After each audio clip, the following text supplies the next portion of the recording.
Morning all of you. मैं प्रवक्ता राजकुमार इस ऑनलाइन क्लास में आप सभी चतुर्थ सेमेस्टर के प्रशिक्षुओं का अभिनंदन करता हूं और उम्मीद करता हूं कि आप अपने घरों में सुरक्षित होंगे। जैसा कि आप जानते हैं कि लास्ट क्लास में हम करनी पर चर्चा कर रहे थे, इसी टॉपिक को आज हम आगे प्रोसीड करेंगे।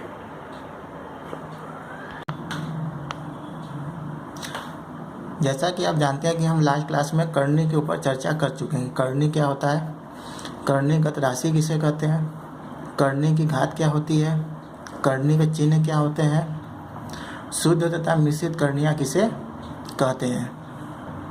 अगर हमारे पास कोई संख्या x है और इसको इस प्रकार चिन्ह देते हुए हम लिखते हैं, तो यहाँ पे जो संख्या x है उसको हम बोलेंगे करणीगत राशि।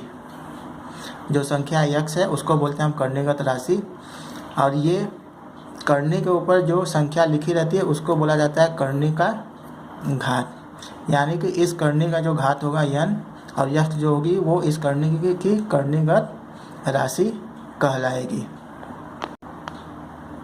इसके बाद हम लोगों ने चर्चा की थी शुद्ध तथा मिश्रित करनी किसे कहते हैं।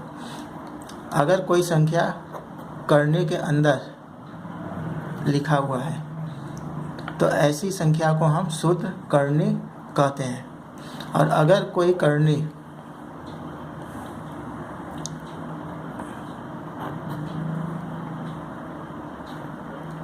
इस प्रकार लिखी हुई है तो ऐसे करनी को हम मिश्रित करनी कहते हैं। अगर करनी के बाहर भी कोई संख्या उसके गुणांक के रूप में लिखा हुआ है तो ऐसे करनी को हम मिश्रित करनी कहते हैं। अब इस क्लास में इसके आगे अब हम जानेंगे करनी के नियम क्या होते हैं।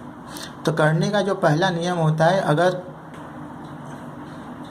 कोई करनी है जिसका घात n है और उस करनी का पावर n दिया हुआ है, तो ऐसे करनी का जो मान आता है वो उस संख्या के बराबर होता है। यानी कि इस केस में a। इसके पहले घातांक में आप पढ़ चुके हैं कि पावर का अगर पावर होता है तो वो गुणा होता है, और जब इन दोनों पावर को हम गुणा करेंगे तो n और n कट जाएंगे और बचेगा सिर्फ 1। इसलिए हमको इस केस में a मिलेगा। तो इस प्रकार अगर किसी अभ्यास प्रश्न में इस तरह का अगर प्रश्न मिलता है तो इस नियम का उपयोग करके हम आसानी से सलूशन की ओर जा सकते हैं। इसी प्रकार दूसरा नियम है, किसी करनी के अंदर अगर दो संख्याएं मल्टीपल में हैं, गुणा में हैं, तो उन संख्याओं को हम अलग अलग करनियों के रूप में लिख के और उनका गुणनफल लिख सकते हैं। ये होगा हमारा दूसरा नियम। इसी तरह हमारा तीसरा नियम भाग के लिए है। अगर किसी करनी के अंदर कोई संख्या भिन्न में लिखी हुई है तो उन करनियों को हम अंश और हर के रूप में अलग अलग लिख सकते हैं। चौथा जो हमारा नियम है वो पावर का है। करनी के घात और उसके ऊपर जो पावर लगा रहता है उसको हम इंटरचेंज कर सकते हैं। जो पावर है वो करनी के अंदर जाके संख्या के ऊपर लग जाएगा। ये यहाँ पे कंडीशन ये है कि जो हमारी संख्याएं a और b हैं, यानी जो करनी के अंदर जो संख्याएं लिखी होंगी वो धनात्मक परिमेय संख्याएं हो, तथा जो हमारा n है यानी जो करनी की घात है वो एक धन पूर्णांक होना चाहिए।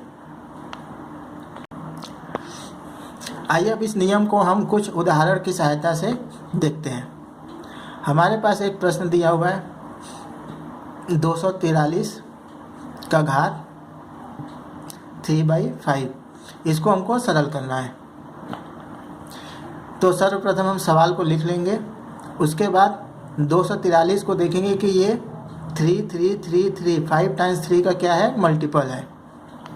तो इसको हम इस तरह गुणा का निशान देते हुए 3 के मल्टीपल में लिख लेंगे। इसके बाद घातांक में आप पढ़ चुके हैं कि इस तरह का अगर संख्याएं गुणा में लिखी हुई तो उनको हम पावर या घात के रूप में लिख सकते हैं। तो ये हो जाएगा 3 का घाते 5 और उसका घात क्या हो जाएगा 3/5। अब इसके बाद करनी का जो हमारा पहला नियम था उसको हम लगाएंगे,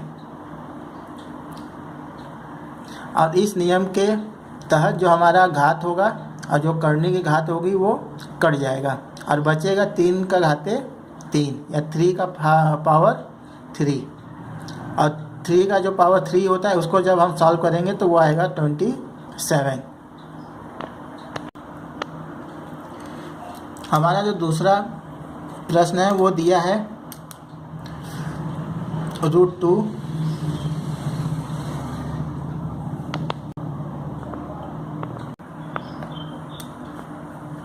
दूसरी जो हमारी संख्या दी है 3rd√4, और जो थर्ड संख्या दिया हुआ है वो 4th√6।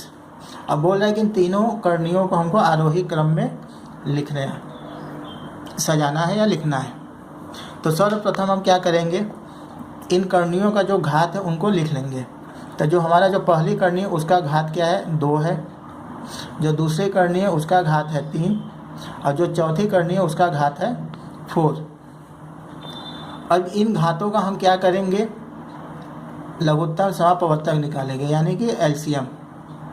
ऐसा हमको इसलिए करना पड़ रहा है कि जब तक हम इन सभी संख्याओं के करणियों के घात को बराबर नहीं करेंगे, हम डिसाइड नहीं कर पाएंगे कौन सी करनी बड़ा है और कौन सी करनी छोटी है। और जब हमको ये पता चल जाएगा कौन सा करनी बड़ा है और कौन सा छोटा है, तो उसको हम आसानी से आरोही क्रम में लिख लेंगे।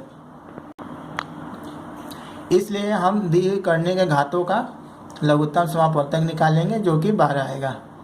लघुत्तम समापवर्तक निकालने के लिए कई विधियां आपने पिछले कक्षाओं में पढ़ी होंगी, उनमें से एक विधि है भाग विधि। हमारा जो जिनका लघुत्तम समापवर्तक निकालना है वो है 2, 3 और 4। तो इनको सर्वप्रथम हम 2 से भाग देंगे, 2 का भाग 2 में देंगे, एक बार में जाएगा। 2 का भाग 3 में देंगे, नहीं जाएगा, 3 उतार देंगे। 2 का भाग 4 में देंगे, वो 2 बार में जाएगा। फिर से देखेंगे 2 से भाग जा रहा है तो 2 का भाग देंगे, 1 को उसी तरह उतार देना है, 3 को उसी तरह उतार देना है। 2 का भाग जब 2 में जाएगा तो एक बार में ले जाएंगे।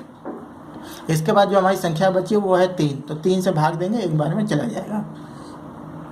ये भाग हम तब तक देते हैं जब तक कि नीचे लास्ट में रिमाइंडर हमारा 1 ना बच जाए। जिन संख्याओं से हमने भाग दिया था उन्हीं को हम गुणा कर देंगे तो हमको एलसीएम प्राप्त हो जाता है। तो यहाँ पे हमारा जो करणियों के घातों का एलसीएम है वो 12 आया है। तो हम सभी करणियों का जो घात है उसको अब घात 12 में कन्वर्ट करेंगे। तो यहाँ पे देखेंगे √2 है, यानी कि 1/2। इस 2 को हम 12 बनाएंगे, तो उसके लिए इसके अंश और हर में हमको 6 से गुणा करना होगा।